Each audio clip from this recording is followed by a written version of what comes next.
ब्रह्मानन्दं परमसुखदं केवलं ज्ञानमूर्तिं द्वन्द्वातीतं गगनसदृशं तत्त्वमस्यादिलक्ष्यम् एकं नित्यं विमलमचलं सर्वधि साक्षिभूतं भावातीतं त्रिगुणरहितं सद्गुरुं तं नमामि। गुरुर्ब्रह्मा गुरुर्विष्णू गुरुर्देवो महेश्वरः गुरुः साक्षात् परब्रह्म तस्मै श्री गुरवे नमः। काषाय वस्त्रं करदण्डधारिणं कमण्डलु पद्मकरेण शङ्खं चक्रं गदाभूषितं भूषणाढ्यं श्रीपादराजं शरणं प्रपद्ये। श्रीपादराजं शरणं प्रपद्ये।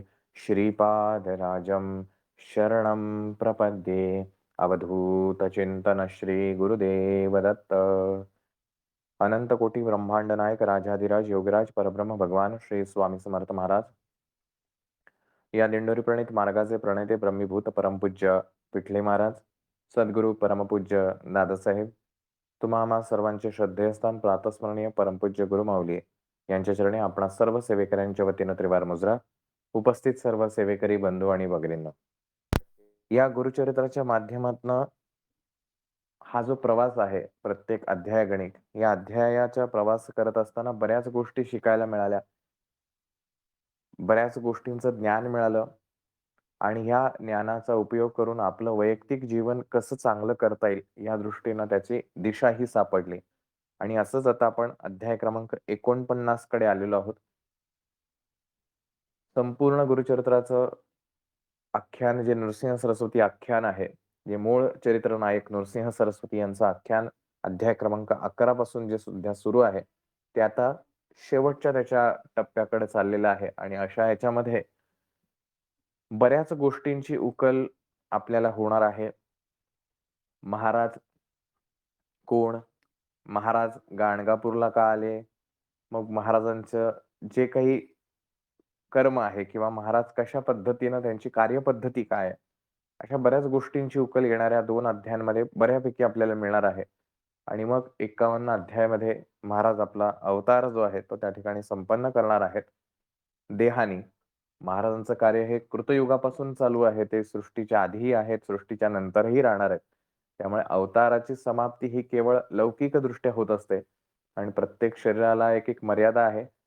महाराजांनी तयार केलेले ह्या मृत्यूचे नियम हे महाराजांना पाळणं हे तितकंच बंधनकारक आहे. तर त्या अनुषंगाने महाराजांनी एक देह हा बदललेला आहे आणि तसं या गुरुचरित्राच्या अध्यायाच्या माध्यमातून ह्याची सांगता आपली होणार आहे. आजचा अध्याय क्रमांक 49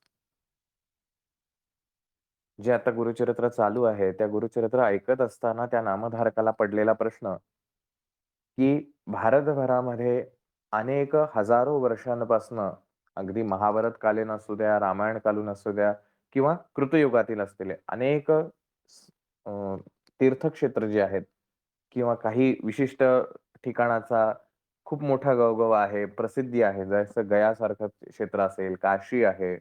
अनेक तीर्थक्षेत्र भारताच्या पार जम्मूपासून कन्याकुमारीपर्यंत आहेत. मग एवढी सगळी तीर्थक्षेत्र असताना गुरु महाराजांनी गाणगापूर सारखं ठिकाण का निवडलं? याच्यामागे काय कहाणी आहे? असा प्रश्न त्यांच्या मनात पडला आणि म्हणून त्यांनी त्या सिद्धमुनींना तो प्रश्न विचारला. नामधारक शिष्य सगुण सिद्धमुनी ते नमन करून विनवितिसे कर जोडून भक्तिभावे करून या त्रयमूर्तीचा अवतार झाला वेशधारी नर राहिला प्रीती गाणगापूर कवण क्षेत्रे म्हणून या. की काय त्या क्षेत्राचं महात्म्य आहे? महाराज त्या ठिकाणी का राहिले येऊन? तर ह्याच्याबद्दल कृपया तुम्ही मला विस्तृत पद्धतीनं या गाणगापूर क्षेत्राचं महात्म्य हे सांगावं. आणि हे सांगत असताना त्या सिद्धमुनींना अतिशय आनंद होतो, की एवढ्या वेळापासून, इतक्या दिवसांपासून आपण गुरु महाराजांचंच वर्णन, कीर्ती सगळे ऐकत आहोत. परंतु या स्थानाचंही महात्म्य काय आहे? याच्याबद्दल उत्सुकतेने हा प्रश्न विचारलेला आहे. या स्थानाचे महिमान सांगा स्वामी विस्तारोन म्हणून धरी सिद्धाचे चरण नामधारक वेळी.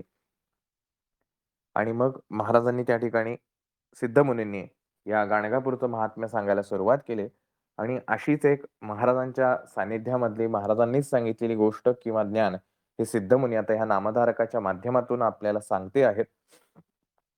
अश्विन वद्य चतुर्दशीची दीपवाळी पर्वणीसी श्री गुरु म्हणती शिष्यांसी ऐका श्रोते स्नान करावे स्त्री स्थळीचे. की श्री गुरु महाराज जे आहेत, स्वामी महाराज जे आहेत, त्यांनी त्यांच्या शिष्यांना, नृसिंह सरस्वती महाराजांच्या शिष्यांना महाराजांनी अशी आज्ञा केली, की अश्विन वद्य त्रयोदशी या दिवशी चतुर्दशी म्हणजे थोडक्यात नरक चतुर्दशी या दिवशी 3 स्थळांचं किंवा अ, आपल्या भारतभूमीमध्ये असलेल्या सगळ्यात महत्त्वाचं त्रिस्थळी ज्याला म्हटलं जातं. काशी, प्रयाग आणि वाराणसी या ठिकाणचं स्नान या ठिकाणी करावं, अशी पूर्वापासून ख्याती आहे आणि म्हणून महाराजांनी सगळ्यांना आज्ञा केली, की तुम्ही ताबडतोब या त्रिस्थळीचं स्नान करण्यासाठी जावं. आणि ते सांगितल्यानंतर महाराजांनी सांगितलं, की फक्त एकट्याने नाही करायचं, हे खूप महत्भाग्याचं क्षण आहे. त्या पद्धतीनं तुमच्या मुलाबाळांना घेऊन तुम्ही ह्या ठिकाणी स्नान करायला जायचं आहे. तर महाराजांचा आदेश झाल्यानंतर त्वरित सगळेजण जे आहेत ते तयारी करूया असं म्हणून लगबग करायला लागले आणि ते सगळं बघून महाराजांना हसू फुटलं. ऐकोनी श्री गुरु हसती, ग्रामाजवळी तीर्थे असती, करणे न लागे तुम्ही आयती, चला नेन तुम्हासी, की आपल्या गावाजवळ तीर्थ असताना तुम्ही कशासाठी तयारी करताय? गाणगापूर ते काशी हा प्रवास करण्यासाठी अर्थात तयारी जोरदार असली पाहिजे. पण महाराज त्या ठिकाणी म्हणतायत, आपल्या गावातच हे स्थळ असताना तुम्ही इतर ठिकाणी कशासाठी जायचं? आणि असं म्हणून महाराजांनी त्या भीमा अमरजा संगम याविषयी महात्म्य सांगायला सुरुवात केली, की अतिशय उत्तम असं ते तीर्थ आहे. ज्या कोणाला ज्या कुठल्याही प्रकारचे प्रश्न असतील, तर त्या सगळ्या प्रश्नांचं तिथं हरण जे आहे त्या तीर्थातल्या स्नानाने होतं. अशा प्रकारचं त्या भीमा अमरजा संगमाचं महात्म्य आहे. मग त्या सगळ्या लोकांनी असं विचारलं, की "महाराज काय आहे असं महात्म्य? ही अमरजा नदी जी आहे, ही कशाचं आहे? याचं काय निर्माण कशी झाली आहे? याचं काही वैशिष्ट्य आहे का? ते ते कृपया आम्हाला तुम्ही सांगावं." महाराजांना अतिशय आनंद होतो. महाराज म्हणतात, की "अरे वाह! खूप छान प्रश्न विचारला." श्री गुरु म्हणती, "भक्तांसी बरवे पुसिले आम्हासी, जालंधर पुराणासी असे कथा प्रख्यात." तर जालंधर पुराणांमध्ये याची कथा सांगितलेली आहे. ती कथा मी तुम्हाला सांगतो. खूप छान प्रश्न विचारला. त्यावेळेला देव आणि असुर यांच्यामध्ये प्रचंड युद्ध व्हायचं आणि हे युद्ध होत असताना दानव जे आहेत हे अनेक विद्या प्रवीण असल्यामुळे शक्तिशाली असल्यामुळे देवांवरती त्यांच्यावरती हल्ला करून देवांना हरवून टाकायचे आणि असं बऱ्याचदा व्हायचं आणि असं म्हणून इंद्रदेव जे आहेत ते एकदा कंटाळून भगवान शिवाकडे गेले, की "हे भगवान शिवा, आम्ही आता हरलेलो आहोत आणि आता हे काही आम्हाला शक्य होत नाही, की ह्या दानवांचा संहार करणं. तरी कृपा करून आता तुम्हीच आम्हाला यातनं मार्ग दाखवावा किंवा तुम्हीच यातनं आम्हाला सोडवावं." हे ऐकल्यानंतर भगवान शंकर क्रोधिष्ठ होतात आणि ते ताबडतोब त्या असुरांचा नाश करण्यासाठी जातात. म्हणजे तयारी करतात. तेवढ्यात इंद्रदेव असं म्हणतो, की "तुम्ही त्या दैत्यांना मारण्यासाठी जा, पण पहिले देव जे मरून पडलेले आहेत, तर त्यांना तुम्ही कृपया जिवंत करावं." तर त्याच्यावरती भगवान शिव जे आहेत, तर ते इंद्रदेवाला एक अमृताचा घट देतात. संतोषनी गिरिजारमण अमृत मंत्र उच्चारण घट दिधला तक्षण संजीवनी उदक देखा. की अमृताचा एक कुंभ जो आहे तो भगवान शिव इंद्राला देतात आणि इंद्राला सांगतात ह्याचं प्रोक्षण जे आहे ते सगळ्या देवांवरती करा आणि जसेही त्याचं प्रोक्षण होईल त्याप्रमाणे सगळे देव जे आहेत ते जिवंत होतील. त्याप्रमाणे त्या आज्ञेचं पालन म्हणून इंद्रदेव जे आहेत त्या सगळ्या देवांवरती ते तीर्थ शिंपडतात. सगळे देव पुन्हा जिवंत होतात आणि मग उरलेलं तीर्थ काय करायचं असं म्हणून ते आता पुन्हा त्या भगवान शिवाकडे देण्यासाठी येतात. परंतु येत असताना त्यांच्याकडनं अनाहूतपणे, अचानकपणे तो जो घट आहे, तो सांडतो आणि तो सांडल्यानंतर तो पृथ्वीवरती त्यातलं अमृत जे आहे ते पडतं आणि ह्या अमृताच्या पडल्यानंतर तिथे प्रवाह तयार होतो आणि हा प्रवाह म्हणजे अमरजा नदी आहे, असं त्या जालंधर पुराणामध्ये सांगितलेलं आहे. ते संजीवनी नामे नदी उद्भवली भूमी प्रसिद्धी, अमरजा नाम याची विधी प्रख्यात झाली अवधारा. अशा प्रकारे ह्या अमरजा नदीचं उगम जे आहे किंवा अमरजा नदीचं निर्मिती जी आहे, त्याची गोष्ट महाराजांनी या ठिकाणी सांगितली आणि म्हणून त्याने सांगितलं, की या नदीमध्ये जो कोणी स्नान करेल त्याला काळ मृत्यू न बाधे त्यासी अपमृत्यू घडे केवी. की जो निसर्गानुरूप येणारा, निसर्गाच्या रचनेनुसार, निसर्गाच्या वेळेनुसार येणारा जो मृत्यू आहे, तो सुद्धा अशा व्यक्तीला त्रास देणार नाही, जो त्या अमरजा नदीमध्ये स्नान करेल. तर तिथे अपमृत्यू जो आहे, अपघाती मृत्यू, आकस्मिक मृत्यू अशांची तर काही गणनाच नाही. म्हणजे ह्या ज्या मृत्यूपासून आपला बचाव या ठिकाणी स्नान केल्याने होणार आहे. या ठिकाणी जो कोणी स्नान करेल तो शतायुषी होईल. त्याला कुठलीही रोगराई असतील, स्किन डिसीज असतील, अन्य कुठल्याही गोष्टी असतील, तर त्या सगळ्या त्याच्या दूर होतील आणि जी काही त्याला पापं लागली असतील, कुठली पातक असतील, तर ती सुद्धा त्या ठिकाणी अ, दूर होतील आणि ह्या अमरजासोबत भीमा नदी तिचाही संगम या संगमाच्या ठिकाणी आहे. भीमा आणि अमरजा या 2 नद्यांचा संगम आहे. जसं गंगा, यमुना आणि सरस्वती ह्या 3 नद्यांचा संगम त्या प्रयागाच्या ठिकाणी आहे. त्याच प्रकारे हा संगम आहे. कार्तिकादी माघ मासी स्नान करती भक्तीसी, इह सौख्य परलोकासी मोक्षस्थाना पावती. जो कोणी या संगम स्थळावरती कार्तिक महिन्यामध्ये, माघ महिन्यामध्ये जो कोणी स्नान करेल त्याला सर्व गोष्टींची प्राप्तता होईल. अशा प्रकारे ह्या स्नानाचं महात्म्य महाराजांनी त्या ठिकाणी सांगितलेलं आहे. ऐसा संगम महिमा एका, पुढे सांगत असे तीर्थ विषेका, दिसे अश्वत्थ सम्मुखा, मनोहर तीर्थ असे. आणि त्या ठिकाणी तुम्हाला तो अश्वत्थ दिसतो आहे. हा साधा सुद्धा अश्वत्थ नाही. हा कल्पवृक्ष आहे. जे तुम्ही त्या ठिकाणी इच्छा व्यक्त कराल, ती सगळी इच्छा तो कल्पवृक्ष तुमची पूर्ण करेल आणि ह्या कल्पवृक्षाच्या ठिकाणी कायमस्वरूपी माझं वास्तव्य असेल, असं महाराजांनी त्या ठिकाणी सांगितलेलं आहे. अश्वत्थ नव्हे हा कल्पतरू, जाणावे तुम्ही निर्धारू, जे चिंतिती मनीवर नरू, पावती काम्ये अवधारा. की जो या अश्वत्थाच्या ठिकाणी, त्या संगमाच्या ठिकाणी असलेल्या पिंपळाच्या झाडाच्या ठिकाणी जो कोणी कुठलीही इच्छा व्यक्त करेल, ती त्याची पूर्ण होईल आणि म्हणून तुम्ही त्या संगमावरती स्नान केल्यानंतर त्या कल्पवृक्षाचं अर्थात त्या अश्वत्थाचं पूजन करावं. त्यानंतर संगमेश्वराचं त्या ठिकाणी मंदिर आहे. तर त्या संगमेश्वराच्या ठिकाणी भगवान शंकराचं तुम्ही पूजन करावं. अशा प्रकारे जसं श्रीशैल्याचा मल्लिकार्जुन आहे, त्याच पद्धतीने हा संगमेश्वराचं तेवढंच महात्म्य आहे, असं महाराज त्या ठिकाणी विनवणी करतात. मग त्या नंदीचं महात्म्य, मग ती नदी प्रदक्षिणा कशाप्रकारे करायची आहे, त्याचं वर्णन महाराजांनी त्या ठिकाणी केलेलं आहे. नंदीश्वरा ते नमोनी, नमन करावे चंडस्थानी, पूर्ण नदी सव्य करुणी, मग जावे सोमसूत्रासी.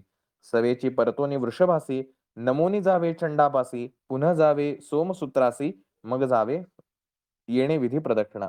अशा प्रकारे प्रदक्षिणा कशी घालायची ह्याचंही महाराजांनी आपल्याला मार्गदर्शन केलेलं आहे. या प्रदक्षिणाच्या माध्यमातून आपल्याला सगळ्या गोष्टी मिळतील, असंही महाराजांनी त्या संगमेश्वराचं महात्म्य सांगताना सांगितलं. आणि या संगमेश्वराचं कशी निर्मिती झाली त्याच्याबद्दलची कथा महाराजांनी त्या ठिकाणी सांगितलेली आहे. त्या ठिकाणचे 3 भाऊ होते. पैकी एक जो आहे, तो दिसायला जरी वेडसर असला तरी तो आत्मज्ञानी होता. तर एके दिवशी असंच या स्नानासाठी काशी प्रयाग या ठिकाणी जावं असं म्हणून त्याची भावंडं आणि घरातली सगळी इतर मंडळी, गावातली लोकं ही सगळी त्या ठिकाणी जाण्याची तयारी करतात. तर हा जो वेडा दिसणारा व्यक्ती आहे, जो आत्मज्ञानी आहे, तो म्हणतो, "तुम्ही कशासाठी जाताय? इथेच तर आपल्या इथं भगवान शंकर आहेत. तर तुम्ही याच ठिकाणी पूजा करा. एवढ्या लांब जायची काही आवश्यकता नाही." आणि म्हणून मग त्याचे भाऊ विचारतात, "तू वेडा-वेडा झालास का?" म्हणे, "काशी इथं कसं येईल? असेल तर दाखव" म्हणे आम्हाला. आणि त्यावेळेला तो जो त्यांचा भाऊ आहे, तो त्या ठिकाणी भगवान शंकराचं ध्यान करतो. शंकराला विनंती करतो, की "बाबा रे, इथे तू आम्हाला दर्शन द्यावंस आणि काशीचं पुण्य आम्हाला या ठिकाणी मिळावं." आणि अशा प्रकारे तो संगमेश्वराचं जे ते मंदिर आहे, ते अशा प्रकारे त्या ठिकाणी भगवान शिवांनी स्वतः त्या ठिकाणी अवतरित झाले किंवा त्या ठिकाणी प्रकट झालेले आहेत. अशा प्रकारे ह्या संगमाचं महात्म्य महाराजांनी सांगितलेलं आहे. ऐकोनी समस्त द्विजवर, करीती स्नान निर्मळ आचार, तेथोनी पुढे येती गुरुवर, सिद्धना सांगे नामधारका. सगळ्यांनी मग अशा प्रकारे त्या भीमा अमरच्या संगमामध्ये स्नान केलं आणि आता पुढे आलेले आहेत. आणि त्या त्या ठिकाणी महाराजांनी जसं मागे 12व्या अध्यायात सांगितलं होतं, महाराजांची सख्खी बहीण रत्नाई जी आहे, तर त्या रत्नाईला जेव्हा कोढ निर्माण होतील, शरीरावर कोढ येतील, त्यावेळेला तिला अ, गाणगापूरला बोलावलं जाईल. तर त्याप्रकारे महाराज आठवण करून देतात. मग ती रत्नाई जी आहे ती अ, लाड-कारंज्या ते त्यांच्या मूळ जन्मस्थानापासून गाणगापूरला येथे झाले. गाणगापूरला आल्यानंतर आपले भगिनी रत्नाईसी, दोष असे बहु असी, बोलावणी त्या समयासी, पुसताती श्री गुरुमूर्ती. आता तिला बोलावलेलं आहे इथं गाणगापूरला. आता महाराजांचं बोलवणं म्हणजे कसं आहे, की महाराज त्या व्यक्तीला, समोरच्या व्यक्तीला तशी बुद्धी देतात, की असं कृती कर म्हणून.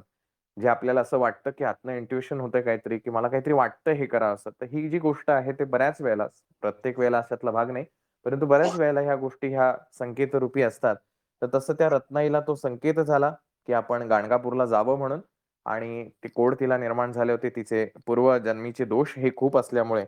तर ती गाणगापूरला येते आणि महाराजांच्याकडे आल्यानंतर महाराजांच्या पाया पडते, की "मी अज्ञानी आहे, मूढ आहे, मूर्ख आहे, मला काही समजत नाही. कृपया करून आपण माझ्यावरती कृपा करावी. कारण तुम्ही ह्या संपूर्ण विश्वाचे विश्वगुरू आहात, जगद्व्यापक आहात.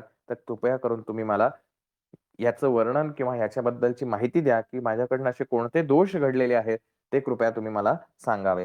तर महाराजांनी त्यावेळेला तिला सांगितलं, की "तुझ्याकडनं 5 मांजराच्या पिल्लांचा अ, वध झालेला आहे आणि त्या दृष्टीने तुला तुझ्या जन्मामध्ये या जन्मामध्ये तुला हा त्रास भोगायला लागत आहे." ते सगळं ऐकल्यानंतर तिला खूप भीती वाटली. देखोन या भयाभीत झाली, श्री गुरुचरणा येऊनी लागली. विनवितसे करुणा बहाळी, कृपा करी गा गुरुमूर्ती. की आपल्यालाही जसं वाटतं, की आपल्या आयुष्यात दुःख, समस्या, संकट आलं, आपण घाबरतो आणि हे घाबरल्यानंतर आपण महाराजांच्याकडे जातो. महाराजांना मुजरा करतो, विनवणी करतो, श्रीफळ वाहतो. "महाराज माझं हे दुःख आहे.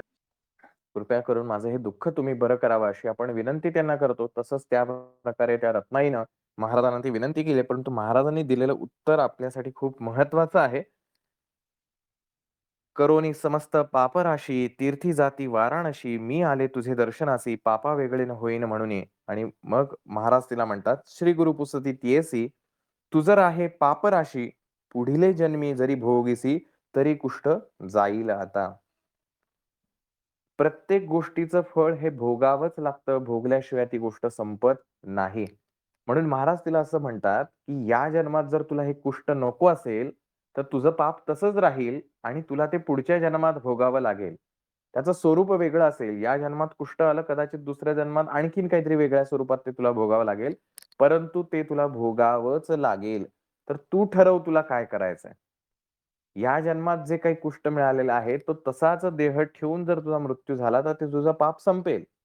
परंतु तसं न करता तू जर अशी इच्छा व्यक्त केलीस, की माझे हे कोड जावेत, तर ते पाप तसंच राहील आणि त्या पापाचं फळ तुला पुढच्या जन्मांमध्ये भोगावं लागेल.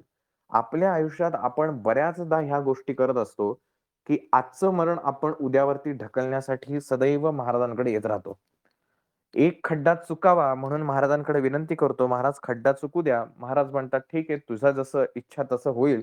आणि तो आजचा खड्डा उद्यावरती जातो. पुन्हा आपला प्रवास सुरू होतो. पुन्हा तो खड्डा आपल्याला दिसायला लागतो. पुन्हा आपण महाराजांकडे येतो. "महाराज खड्डा चुकवा." पुन्हा महाराज खड्डा तो पुढच्या दिवसावरती ढकलतात. असं करत-करत प्रवास जातो. कारण आपण जी काही कर्म केलेली आहेत, ह्या कर्माची फलनिष्पत्ती जी आहे, ही आपल्याला भोगल्या वाचून पर्याय नाही. मग ते पुण्यफळ असो किंवा पापाचं फळ असो. पुण्य जरी असेल, तरी सुद्धा ते भोगावंच लागतं आणि जोपर्यंत ते भोगलं जात नाही, तोपर्यंत आपल्याला मोक्षाची प्राप्ती होत नाही. त्यामुळे पुण्य कमवलं म्हणजे मोक्ष मिळतो, अशी जी आपली एक कल्पना असते. परंतु आपण भागवत ग्रंथ वाचलेला असेल, ह्या भागवतामध्ये याचं वर्णन आहे, की पुण्य जर कमवलं तर तुम्हाला सुखाची प्राप्ती होते आणि हे सुख भोगल्याशिवाय मग तुम्हाला अनेक हजारो वर्ष ते सुख जे आहे, जेवढं तुमचं पुण्य असेल त्या पद्धतीनं, ते पुण्याचं फळ तुम्हाला भोगावं लागतं. जसं त्याच्यामध्ये स्वर्गाचा उल्लेख आहे, की स्वर्गामध्ये देवदेवता ज्या आहेत, ह्या अशाच प्रकारे अतिपुण्य केल्यामुळं, अति म्हणण्यापेक्षा पुण्याचं फळ म्हणून त्यांना स्वर्गामध्ये ते पद मिळालं आहे. परंतु त्यांना ती मोक्षाची प्राप्ती होत नाही आणि जसंही त्यांचं पुण्यफळ संपतं, तसं पुन्हा या मृत्यूलोकात यावं लागतं आणि पुन्हा इथं कार्य करून मोक्षाची प्राप्ती करता येते. देवांना सुद्धा मोक्ष लाभत नाही. जर मोक्ष मिळवायचा असेल, तर मनुष्याचाच देह धारण करावा लागतो आणि म्हणून हा प्रत्येक आत्मा जो आहे, ह्या प्रत्येक आत्म्याला पाप आणि पुण्य याचं फळ हे भोगावंच लागतं.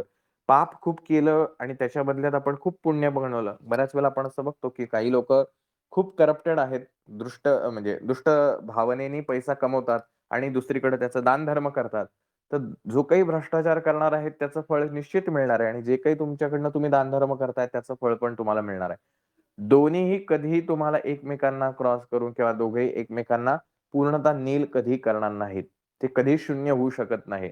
पापाचं फळ वाईट जे काही दुःख असेल ते भोगावंच लागतं आणि पुण्याचं फळस्वरूप सुख हे भोगावंच लागतं आणि म्हणून स्वामी महाराज त्या बहिणीला असं सांगतात, की "आत्ता जर तू हे कुष्ट जर नाही भोगलंस, तर तुझं पाप असंच राहील आणि पुढील जन्मामध्ये, पुढील जन्मे जरी भोगीसी तरी कुष्ट जाईल आता." की जर तू तुझ्या पुढच्या जन्मामध्ये हे भोगण्याची तयारी ठेवत असशील, तर तुला आत्ता तुझं कुष्ठ जाईल. असं बऱ्याचदा होतं, की माणूस ज्याला उतार वयात असतो किंवा आजकाल तर उतार वयाची पण गरज नाही राहिली. आजकाल तरुण वयामध्ये सुद्धा माणूस फ्रस्ट्रेट होतो. आयुष्यामध्ये एवढी संकटांनी तो झेलत असतो. त्यातनं त्याला रिलीफ कुठेही मिळत नाही आणि अशा संकटांपासून धावण्यासाठी कुठेतरी मला शांतता हवी आहे. महाराजांचा किंवा परमेश्वराचा न्याय असा असतो, की जो काही तुमचं दुःख आहे, जे काही तुमचं सुख आहे, ते भोगून घ्या. भोगल्याशिवाय ह्याला पर्याय नाही. मग काय करायचं? मग आपलं प्रारब्ध असंच भोगत राहायचं का? की जे माझं दुःख आहे, जे काही माझ्या आयुष्यात ते घडतंय तसंच घडत राहायचं? आता पुढची ओळ फार महत्वाची आहे. "रत्नाई विनवी स्वामी असी, उबगले बहुत जन्मासी, याची कारणे तुझे दर्शनासी, पापा वेगळे हो म्हणत असे." की महाराज नको आता पुढचे जन्म नको, काही नको. मी ऑलरेडी सगळ्या जन्मांना वैतागले. इथून मला मुक्ती पाहिजे आणि म्हणून मी तुमच्याकडे आले.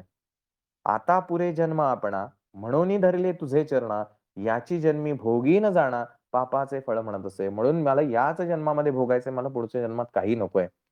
आणि म्हणून मी तुमच्या चरणाशी आले. पण आपण बघितलं, की ईश्वर ज्याला राखू शकत नाही, त्याला सद्गुरू राखून त्याचं रक्षण करतात. पण सद्गुरू ज्याचं रक्षण करत नाही, त्याचं ईश्वर सुद्धा रक्षण करत नाही. आणि म्हणून ईश्वराच्या न्यायानुसार ज्या काही गोष्टी आहेत, त्या घडणारच आहेत. परंतु ह्याच्यामध्ये हस्तक्षेप कोण करू शकतो? तो फक्त सद्गुरू करू शकतो. आणि म्हणून हे पाप जे आहेत, हे भोगण्यासाठी माझी तयारी आहे. याची जन्मी भोगी न जाणा, पापाचे फळ म्हणत असे. म्हणून ती महाराजांच्या चरणाशी विनंती करते, मला पुढचा जन्म नकोय. जे असेल ते याच जन्मात सगळं भोगून होऊ द्या. इतुके ऐकुनी श्री गुरुमूर्ती रत्नाईस निरोप देती, पाप विनाश तीर्था जाय त्वरिती, स्नान मात्रे जाईल कुष्ठ. गुरु आदेश का महत्वाचा आहे? यासाठी महत्वाचा आहे, की महाराजांनी तिला चॉईस दिला. काय करायचंय तू ठरव. जर तुला आत्ता कुष्ठ नको असेल, तर ते पाप तुझं कॅरी फॉरवर्ड होणार, पुढच्या जन्मामध्ये भोगावं लागणार. अदरवाईज तुला ह्या जन्मामध्ये तुझं पाप भोगावं लागेल, तो कुष्ठ तसंच राहावं लागेल. तू ठरव तुला काय पाहिजे. तिने काय सांगितलं, "महाराज नको मला. पुढचा जन्म अजिबात नको. जे भोगायचं मी आत्ता कष्ट सहन करेल, दुःख सहन करेल, पण पुढच्या जन्मामध्ये नको." ही महाराजांची परीक्षा असते. आपण काय करतो? आपण पहिला पर्याय निवडतो. "नाही, नाही महाराज पुढचं कोणी बघितलं, पुढचं पुढे बघूया. आत्ता मला चांगलं द्या." आणि ह्याच्यामध्ये आपली फसगत होते. आपल्याला कारण महाराजच समजत नाही. आपण फसतो इथे आणि मग ही जी फसगत होते, ही जन्मोजन्मी चालूच राहते. संधी सारखी-सारखी येईल याची गॅरंटी कोणी देऊ शकत नाही. संधी वेळोवेळी येत नाहीत. प्रत्येक वेळेला स्वामी महाराज आपल्याला अशी अपॉर्च्युनिटी देतीलच याची काही गॅरंटी देता येत नाही. कारण त्या-त्या वेळेला तशी बुद्धी आपल्याला व्हायला पाहिजे.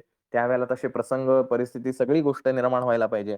म्हणून ज्यावेळेला महाराज आपल्याला ह्या गोष्टींची ऑफर करतात, त्यावेळेला विवेकाने त्याचं उत्तर देणं हे फार महत्वाचं आहे आणि तो विवेक जागृत असण्यासाठी नित्यसेवा ही अत्यंत महत्वाची, की काय मागायचं? मला वर मागायचं दिलं ऑफर, कोणता वर मागावं म्हणजे माझं हित आहे, हे हित आपल्याला कळावं यासाठी नित्यसेवेची आवश्यकता असते. आणि तसं त्या रत्नाईनी महाराजांना सांगितलं, की "नाही महाराज, मी ह्याच जन्मामध्ये हे सगळं भोगायला तयार आहे, पण मला पुढचा जन्म नको." आता गुरुचा हस्तक्षेप सुरू होतो आणि मग गुरु आदेश जो आहे, हा गुरु आदेश तुम्हाला काय करू शकतो? तो तुमच्या पापापासून मुक्तता मिळवतो. मग गुरु काय करतो? तो एखादा काहीतरी आदेश देतो तुम्हाला. काही असेल, हे कर, ते कर, एक्स-वाय-झेड गोष्टी कर, म्हणजे तुझं यातनं मुक्तता होईल. Whatever it. तर तो आदेश ज्यावेळेला देतो, त्यावेळेला तो त्याचं पुण्यफळ जे आहे, ते तुमच्याकडे टाकून तुमचं पापकर्म जे आहे, ते जाळून नष्ट करतो. आपण श्रीपाद चरित्र वाचलेलं आहे. श्रीपाद चरित्रात ही गोष्ट महाराजांनी अतिशय सुरेखरित्या सांगितलेली आहे, की आपण ज्यावेळेला आरती करत असताना मंत्रपुष्पांजली एखादा नारळ आपण देवाला वाहतो. ज्या काही गोष्टी करतो, तर ही मंत्र पुष्पांजली महाराज आपल्याकडनं स्वीकारतात. म्हणजे काय करतात, तर आपली जी पापकर्म आहेत, ती महाराज स्वतःकडे एक्सेप्ट करतात आणि महाराजांचं जे तपश्चर्याचं बळ आहे, ते फळ आपल्याला देतात. जेणेकरून आपल्या आयुष्यात घडणार काय, रूल बदललेला नाही. रूल तोच आहे, पापाचं फळ भोगावं लागतं आणि पुण्याचंही फळ भोगावं लागतं. तर महाराज म्हणजे सद्गुरू जे असतात ते स्वतः सेवा, उपासना, अनुष्ठानं करतात. जे आपण मागे अध्यायात बघितलं, की स्वामी महाराज स्वतः का अनुष्ठान करतात? ते जर जगद्गुरू आहेत तर. तर सद्गुरू हे स्वतःचं पुण्यफळ आपल्याला देतात आणि आपल्या आयुष्यातला जो काही बाका प्रसंग आहे त्यातनं आपल्याला दूर करतात आणि ते जे आपण मंत्रपुष्पांजलीच्या माध्यमातून जे काही आपण वाहिलेलं आहे देवाच्या चरणाशी, त्या माध्यमातून आपली पापकर्म ते स्वतःकडे घेतात आणि त्यांच्या तपश्चर्येच्या जोरावर ते नष्ट करतात. म्हणजे ते पाप जे आहे ते त्या ठिकाणी शून्य होऊन जातं आणि तुम्हाला त्यांनी केलेलं पुण्य देतात. म्हणजे थोडक्यात महाराज इथे कुठेही रूल चेंज करत नाही. आणि म्हणून गुरु आदेश हा फार महत्वाचा आहे. आता आपलं भाग्य जर असेल महाराजांनी जसं ह्या व्यक्तीला स्वतःहून एवढ्या अध्यायांमध्ये आपल्याला बघितलं पण, की जसं तो एक साधा व्यक्ती गरीब ब्राह्मण आहे. तो 3 व्यक्तींचं जेवण घेऊन आलेला असतो. मग महाराज म्हटले, "चल आज आज तू समाराधना कर." हे का दिलं महाराजांनी त्याला? का आदेश दिला? की 3 महिने वाट बघितल्यानंतर महाराजांनी त्याची भक्ती पाहिली, त्याचा भाव पाहिला, त्याचा संयम कुठे ढळला नाही, त्याची निष्ठा कुठे ढळलेली नाही आणि मग महाराजांनी म्हटलं, की ह्याच्यावरती आता कृपा करायची आहे. मग ते दानधर्माच्या भले 3 व्यक्तींचं असू द्या, पण ते 3 व्यक्तीच्या दानधर्म करण्याच्या वृत्तीतून महाराजांनी त्याच्या रिटर्न्समध्ये त्याला पुण्यफळ दिलं. त्याचं पापकर्म स्वीकारून महाराजांनी त्याला पुढे पुत्र, पौत्र, संपत्ती सगळ्या गोष्टी देऊन टाकल्या. हेच रत्नाईच्या बाबतीत झालं. मग महाराजांनी तिला सांगितलं, की "तू त्या ठिकाणी जा, तिथं स्नान कर. तुझं सगळं जे कुष्ठ जे आहे ते त्या ठिकाणी निघून जाईल. 7 जन्मीचे दोष नित्य करी हो येथे स्नान. सप्त जन्मीचे दोष दहन. संदेह न करता होय अनुमान. म्हणून सांगते श्री गुरु." आणि ते सिद्धमुनी जे आहेत ते त्या नामधारकाला असं सांगतात, की "आम्ही प्रत्यक्ष हे पाहिलेलं आहे." सिद्ध म्हणे, "नामधारकासी आम्ही देखील दृष्टीसी स्नान करिता त्रिरात्रीसी कुष्ठ तिचे परिहारिले." असं 3 दिवस तिने केलं आणि 3 दिवसानंतर तिचं कुष्ठ गेलेलं आहे. म्हणजे जी गोष्ट पुढील काही काळ भोगायची आहे, कदाचित 3 वर्ष असतील, कदाचित आणखीन किती वर्ष असतील आपल्याला माहीत नाही. पण तो कालावधी महाराजांनी 3 दिवसात संपवला. ह्याला म्हणतात सद्गुरूंची कृपा. आणि त्या ठिकाणी महाराजांनी त्याच्यावर कृपा केली. तिचं कुष्ठ जे आहे ते घालवलं आणि अशा प्रकारे महाराजांनी त्या तीर्थाचं महात्म्य या निमित्ताने आपल्या सगळ्यांना सांगितलेलं आहे. पुढे कोटी तीर्थ देखा श्री गुरु दाविती सकाळी स्नान मात्रे होय निका याचे आख्यान बहु असे. अशा प्रकारे पुन्हा महाराजांनी आणखीन एका तीर्थाचं महात्म्य सांगितलेलं आहे. आषाढ श्रावण मासी अभिषेक करावा देवासी दीपाराधना कार्तिक मासी अनंत पुण्य अवधारा ऐसा अष्टतीर्थ महिमा सांगती श्री गुरु पुरुषोत्तमा संतोषिनी भक्त उत्तमा अति उल्हास करिताती. गाणगापूरला आपण गेल्यानंतर गाणगापूर ते संगम ह्यामध्ये जी अष्टतीर्थ आहेत या 8ही तीर्थांचं महात्म्य या ठिकाणी महाराज वर्णन करतात आणि ह्या 8ही ठिकाणांमध्ये संपूर्ण सृष्टीतले जे जे काही परमेश्वराचं तत्व आहे ते त्या ठिकाणी एकवटलेलं आहे आणि म्हणून गाणगापूरचं महात्म्य या निमित्तानं आपल्याला 49व्या अध्यायाच्या निमित्तानं महाराजांनी सांगितलेलं आहे. म्हणती समस्त भक्तजन नेणो तीर्थाचे महिमान स्वामी निरोपिले कृपेने पुनीत केले आम्हासी जवळी असता समस्त तीर्थे का जावे दूर यात्रे स्थान असे हे पवित्र म्हणून समस्त आचरती. की आमच्या जवळ हे सगळं असताना आम्ही इतर ठिकाणी का जावं? असं त्या महाराजांना ते म्हणतात, की तुमच्यामुळे आम्हाला आज या सगळ्या तीर्थांची महती कळली. अदरवाईज आम्हाला हे काही कळलेलं नसतं. सिद्ध म्हणे नामधारकासी तीर्थ महिमा आहे ऐसी श्री गुरु सांगती आम्हासी म्हणून तुझं निरोपिले. म्हणे सरस्वती गंगाधर क्षेत्र थोर गाणगापूर तीर्थे असती अपरंपार आचरा तुम्ही भक्तीने. अशा प्रकारे या गाणगापूरचं महात्म्य, स्थान महात्म्य, कारण संपूर्ण अध्यायामध्ये सगळ्या तीर्थांचं महात्म्य महाराजांनी सांगितलेलं आहे. वेगवेगळ्या ठिकाणचं काशी यात्रेचं निरूपण केलेलं आहे. प पापविनाशी तीर्थाचं महात्म्य सांगितलेलं आहे. आजच्या अध्यायाच्या निमित्तानं गाणगापूर क्षेत्राचं महात्म्य सांगितलंय. महाराजही शेवटाकडे चाललेले आहेत, की आता ह्याच्यानंतर माझ्यानंतर ह्या गाणगापूरमध्ये तशीच सेवा चालू राहिली पाहिजे. मी नसलो तरीही सगळ्या गोष्टींची जसं माणूस ज्यावेळेला उतार वयामध्ये जायला लागतो, आता त्याला साधारण अंदाज असतो, की आपण फार काही दिवस जगणार नाही आहोत. आपलाही आता शेवटचा काळ चालू आहे, तर तोही पुढची व्यवस्था लावून ठेवत असतो. त्याच्या पुढच्या मुलाबाळांना जे काही त्याला आपण पुढची रीत जी आहे ती सगळ्या गोष्टी करत होतो. तसं महाराज एक-एक गोष्टी आता निरोपाच्या सांगत चाललेत, की आता हे गाणगापूरचं तुम्हाला महात्म्य कळलंय आणि इथं तुम्ही जर केलं, तर सगळ्या तीर्थक्षेत्रांचं तुम्हाला फळ मिळेल आणि ह्या संगमेश्वराच्या ठिकाणी, त्या अश्वत्थाच्या ठिकाणी रोज मी अनुष्ठानासाठी बसलेला असतो. त्यामुळे तुम्ही जे याल त्या ठिकाणी मी तुम्हाला दर्शन देईल आणि गाणगापूरच्या मठामध्ये तर पुढच्या अध्यायात आपल्याला अवतरणिकेच्या अध्यायात कळणार आहे, की महाराज स्वतः वास्तव्य करतायत. त्यामुळे आपण जो कोणी भक्त त्या ठिकाणी श्रद्धेने मनःपूर्वक येईल, त्या प्रत्येकाला महाराज त्या ठिकाणी कृपा आशीर्वाद देणार आहेत. अशी ही ख्याती सांगणारा हा 49वा अध्याय.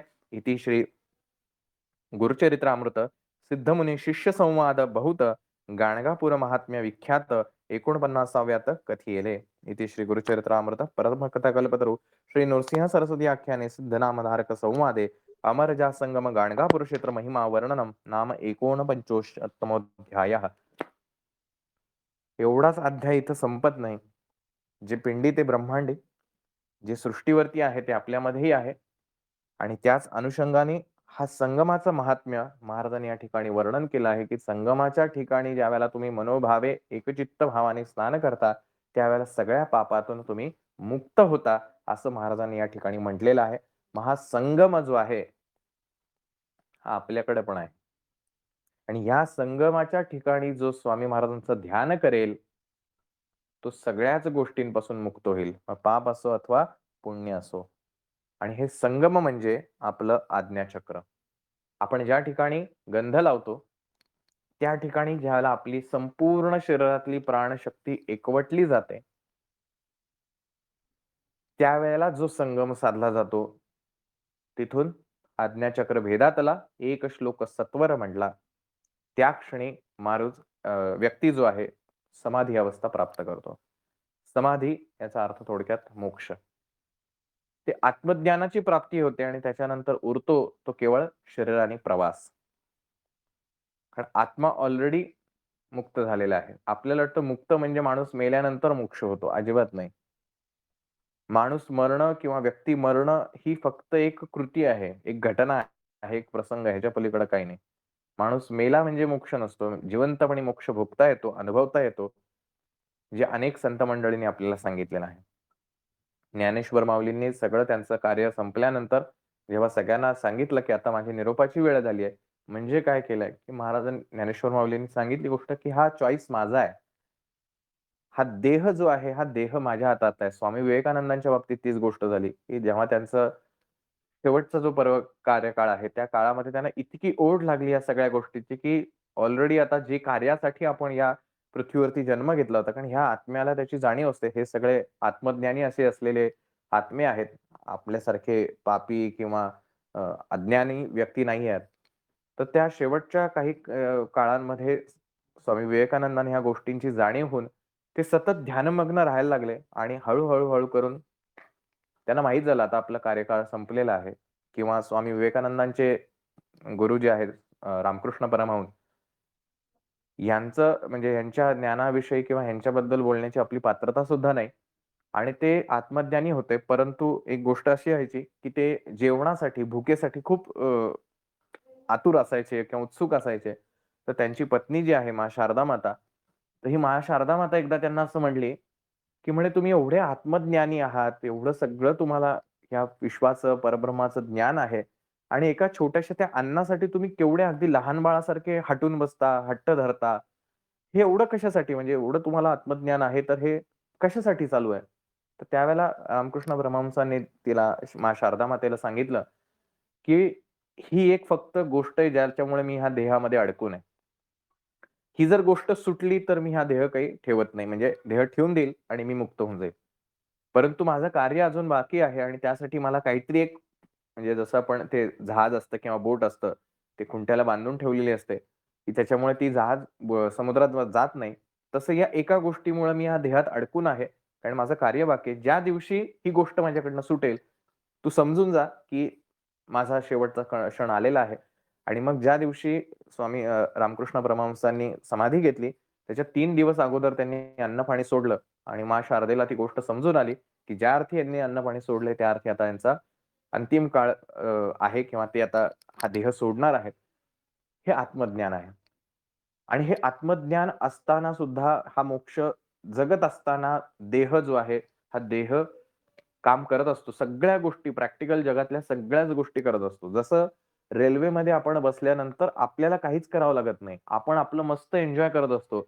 पण रेल्वे मात्र चालू असते, प्रवास सगळा चालू असतो. तसंच या आत्म्याला जेव्हा आत्मज्ञान होतं, की मी म्हणजेच परमेश्वर आहे. सोहम साधना ज्याला म्हणतात किंवा ते स्वतःच्या अस्तित्वाची जाण होते. त्यावेळेला हा देह त्याच्या सगळ्या ॲक्टिव्हिटीज करतो. डोळ्यांनी पाहतो, टीव्ही पाहतो, गाणी ऐकेल, सगळं करेल. परंतु तो आत्मा ह्या सगळ्या कशामध्येही रममाण होत नाही. तो ह्या सगळ्यातनं अलिप्त असतो आणि म्हणून केलेलं कुठलंही कर्म त्या आत्म्याला कधीच बांधून ठेवू शकत नाही आणि म्हणून भगवान श्रीकृष्ण जे आहेत ते अर्जुनाला सांगताना हीच गोष्ट सांगतात, की मोक्ष म्हणजे काहीतरी मेल्यानंतर प्राप्त करण्याची गोष्ट नाही. किंवा परमपूज्य गुरुमाऊली आपल्याला सांगतात, की संन्यास म्हणजे काहीतरी वस्त्र बदलली, कुठल्यातरी रंगाची वस्त्र घातली, गळ्यात कसल्या माळा घातल्या म्हणजे संन्यास धर्म नसतो. संन्यास हा विचारांचा असतो. विवेकाने विचारांमधला घेतलेला संन्यास हा खरा तर संन्यास आहे आणि तिथून मोक्षापर्यंत जायचं असतं, ज्याला आत्मज्ञानाची प्राप्ती आहे.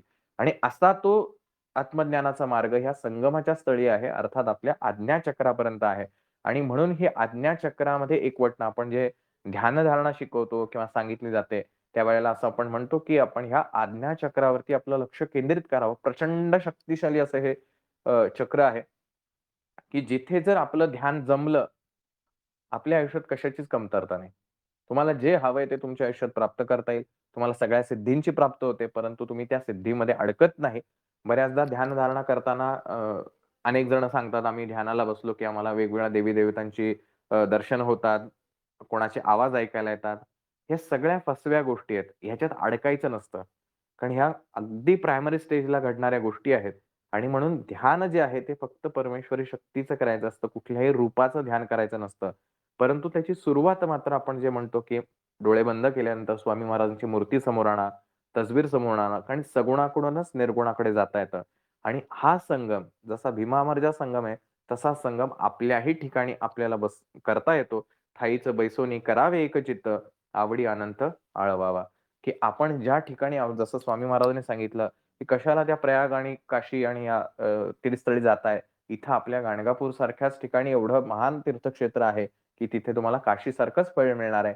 तसंच ह्या सगळ्या तीर्थक्षेत्रात करत असताना स्वतःचं अस्तित्व जाणून घेणं, हा महत्भाग्याचा भाग आहे. अन्यथा आपण बघतो, की गंगेमध्ये जाऊन पापं धुतली जातात हे अगदी 100% बरोबर आहे. परंतु त्या गंगेमध्येच किती प्रकारची घाण करणारी लोकं आहेत. तिथून येऊन अगदी वाईट पद्धतीने वागणारी सुद्धा लोकं आहेत. त्यामुळे फक्त शरीराने जर ते पाणी अंगावरती जर तुम्ही घेतलं, तर फक्त देह शुद्ध होणार आहे. मनःशुद्धी होत नाही आणि ही मनःशुद्धी मनोभावे केलेल्या गोष्टींनीच प्राप्त होते आणि अशा प्रकारे त्या भीमा अमरजा संगमामध्ये जो कोणी मनापासून अतिशय श्रद्धापूर्वक जो स्नान करणार फक्त शरीर धुण्यासाठी जायचं नाही. अन्यथा डुबक्या मारणारे तिथं रोज पोहायला जाणारे कितीतरी मुलं आपल्याला दिसतात. सगळेच काही पापातनं दूर होणार नाहीयेत. परंतु जो शरीराने नव्हे, तर मनाने त्या संगमामध्ये स्नान करणार आहे, त्याची सगळी पापं ही एका क्षणात नष्ट होतात. हे महाराजांनी आपल्याला या अध्यायामधनं सांगितलंय. आपण जी दिंडोरी प्रणीत मार्गामध्ये श्री स्वामी महाराजांची सकाळची आरती म्हणतो. जय जय सद्गुरू स्वामी समर्थ. ही आरती ह्या आपल्या स्वतःच्या अस्तित्वाबद्दलचं ज्ञान समजावून सांगणारी आहे. या आरतीतला अर्थ जर आपल्याला कळला, तर आपल्या आयुष्यामध्ये स्वामी महाराजांना मागण्यासारखं काहीच राहणार नाही. स्वामी महाराजांना मागण्यासारखं काहीच राहणार नाही. एवढा अर्थ सद्गुरू पिठले महाराजांनी त्याच्यामध्ये भरलेला आहे. ओतप्रोत भरलेला आहे. पण साधारण घटना अशी आहे, लौकिक अर्थाने जर ती गोष्ट बघितली, ती जी आपण आरती म्हणतो, की स्वामी महाराज हे अक्कलकोटला जेव्हा होते त्यावेळेला त्यांचा नित्यक्रम जसा गाणगापूरला महाराजांचा होता तसाच स्वामी महाराजांचा नित्यक्रम असायचा. महाराजांच्या मनात आलं, की महाराज कोणाही भक्ताच्या घरी जायचे. सगळ्यांना सांगायचं आज ह्याच्या घरी जायचे आणि पुढचा प्रवास करायचा. त्या कुठलाही प्लॅन वर्क असायतला भाग फार कमी असायचा. तर असंच एका वेळेला महाराज एका भक्तांच्या घरी गेलेले असतात आणि अक्कलकोटपासून जवळ मैदर्गी म्हणून गाव आहे. तर तिथे एक मौली काय म्हणतात मौलाना जो आहे तो त्या ठिकाणी राहायचा आणि त्याला काही स्वामी महाराजांची प्रचिती आली होती आणि मग स्वामी महाराजांचं दर्शन घ्यावं अशी मनामध्ये इच्छा प्रकट होऊन किंवा इच्छा त्याची निर्माण होते आणि म्हणून तो अक्कलकोटला येतो. अक्कलकोटला आल्यानंतर तिथे गावात विचारणा करतो, की "हे अक्कलकोटचे स्वामी कुठे आहेत?" आणि मग कोणी म्हणतं, "वटवृक्षाकडे जा, चोळाप्पाच्या घरी जा." असं ते सगळीकडे तो फिरत असतो, परंतु कुठेही स्वामी महाराजांचं काही दर्शन होत नाही आणि म्हणून तो शोधत असतो. तर मग त्याला शोधता-शोधता त्याला बातमी मिळते, की महाराज अशा-अशा एका भक्ताच्या घरी गेलेले आहेत. तर तो त्या ठिकाणी मग आतुर होऊन कारण आता महाराजांचं दर्शन होणार आहे आणि असं त्या ठिकाणी तो महाराजांच्याकडे जायला निघतो आणि पूर्वीच्या काळची घरं म्हणजे घराच्या पुढे अंगण आणि अंगणाच्या पुढे त्याचं मोठं अंगण आणि मग मुख्य प्रवेशद्वार. तर त्या महाराज बसलेले असतात खाटेवरती. भक्तांची गर्दी असते. सगळे दर्शन घेत असतात. आरती आणि सगळ्याच गोष्टी चालू असतात आणि तो त्या ठिकाणी अ, येतो त्या प्रवेशद्वारातनं आत आणि तिथल्या त्या गर्दीमध्ये विचारत असतो, की "हे अक्कलकोटचे स्वामी कुठे आहेत?" तर त्यावेळेला स्वामी महाराजांनी त्याला उत्तर दिलेलं आहे, की "अरे, मी तर तुझ्यामध्येच आहे बघ की." आणि असं म्हणून त्याला त्या ठिकाणी समाधी लागते. आणि म्हणून ती ओळ आहे, "यवने पुशिले स्वामी कहा है, अक्कलकोटी पहारे." की तो यवन जो आहे, तो मौलाना जो आहे, तो महाराजांना शोधत असतो, की "यवने पुशिले स्वामी कहा है?" की "कुठे आहेत स्वामी?" "अक्कलकोटी पहारे." अक्कलकोटमध्ये आहे स्वामी, तुझ्यामध्येच स्वामी आहेत.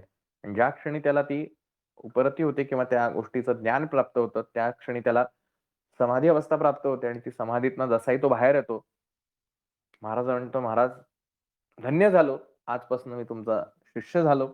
तुम्ही मला शिष्य म्हणून स्वीकारावं आणि तुम्ही जी सेवा सांगाल ती मी सेवा करायला तयार आहे." म्हणून ते "यवने पुशिले स्वामी कहा है, अक्कलकोटी पहारे."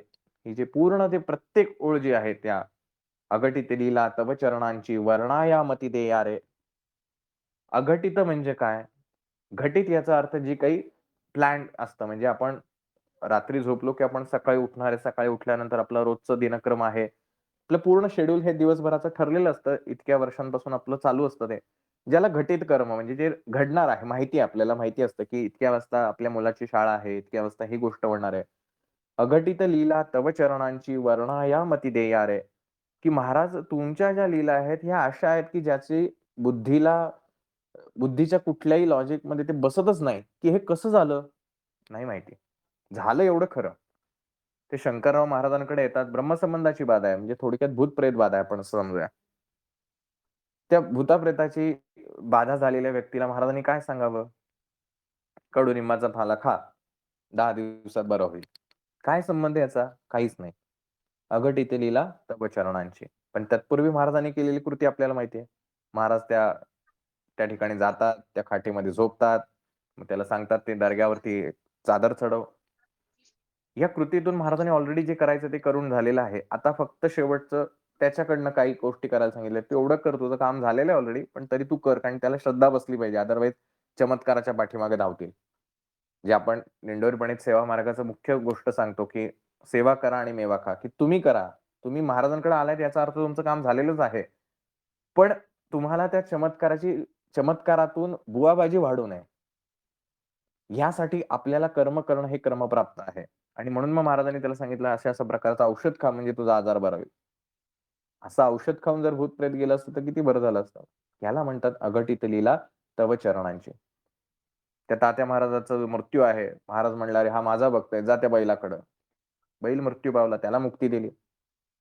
काय त्या बैलाचा संबंध आहे? ह्याचा काही संबंध नाही. परंतु महाराज आहेत. "अघटित लीला तव चरणांची वर्णाया मती देया रे." की हे वर्णन करण्यासाठी महाराज तुम्ही मला बुद्धी द्यावे, मती द्यावी.